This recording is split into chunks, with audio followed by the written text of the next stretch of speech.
Russian retaliatory measures in response to the claims. Russia has clashed repeatedly with Germany over the issue and expelled a German correspondent and cameraman last November in what it said was a symmetrical response to German moves against Russian state TV journalists. Russian Foreign Ministry spokeswoman Maria Zakharova has said that Germany was applying undue pressure and harassment against Russian journalists and their family members. She has previously spoken of passports being revoked and limits on journalists' freedom of movement. Here's what she said on the issue. То, что сейчас творится в Германии властями этой страны в отношении российских журналистов, средств массовой информации, это уже запредельный цинизм и нарушение всех взятых на себя обязательств. Власти Германии не прекращают практику систематических притеснений аккредитованных в этой стране российских журналистов. Различные формы административного давления, травля, пропаганда, целью которой является уничижительное отношение, формирование уничижительного отношения к российским журналистам. Все это теперь применяется не только в отношении самих СМИ, как юридических лиц, и не только на журналистах это все сказывается, но теперь еще и на членах.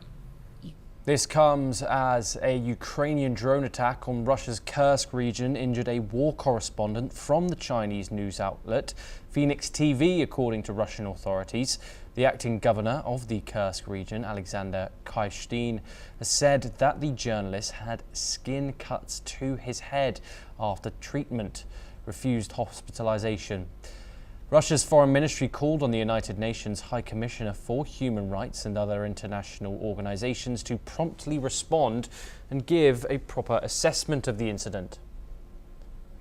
We're now joined by Ruben Johnson, who's the director of the Asia Research Center at the Casimir Polansky Foundation located in Warsaw, Poland. Thank you very much, Ruben, for joining us.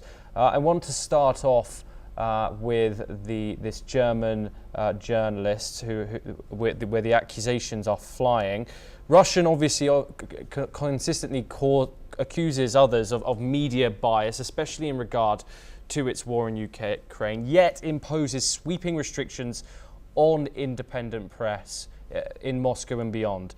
Is this about journalist safety or narrative control, do you think, Ruben? This is about the Russians getting payback for the way they treat not just journalists, but almost any foreigners living and working in Moscow. I'll explain what I mean by that. If you read the reports on these Russian journalists who are going to be expelled from Germany, you will read that this is a question of the journalist in question violating the residency regulations that are used in Germany. Now, there is no country in the world that has more stringent residency requirements, like maybe North Korea, but I can't think of one that's worse than Russia. When you enter Russia with your passport and your visa that says that you are a correspondent, what have you, you go through a whole long series of procedures that I don't want to get into. It takes too long, but basically you have to have yourself registered at a specific address. And if you don't own that piece of property, then you need a letter that's been signed and stamped by the local residence committee of the people who do own the property that say they have no objection to you living there. And then you take all these documents and you go someplace. It's a very laborious process so that you're registered at a specific place. And if they decide you have violated the residency regulations, you can be expelled in a minute. There was a gentleman a few years ago who was expelled because he was registered at one address, but he slept overnight one night at the residence of his girlfriend. And for that, he was expelled from the country. So the Russians don't have a leg to stand on. They don't deserve any sympathy. They're getting back what they've been doing to people for ever and ever and ever on a grand scale. Ruben, that's some great insight. Germany has revoked credentials of Russian state TV reporters.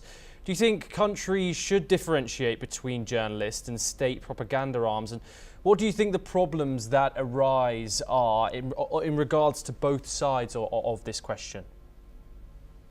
Well, the problems are almost largely from the Russian side. First of all, the Russians are going to claim all kinds of horrendous persecution because if you just have to understand, in any sort of dispute of any kind, Russians are always victims. They're never perpetrators. They've never done anything wrong. Only wrongs have been visited upon them. So that's their default position.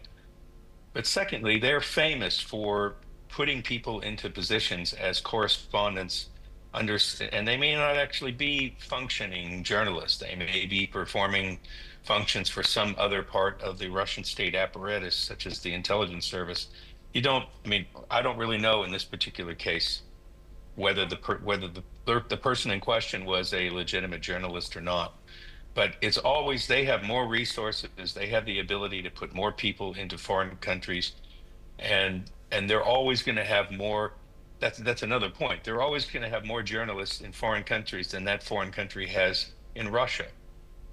And yet the Russians are always screaming about reciprocity when it comes to other matters.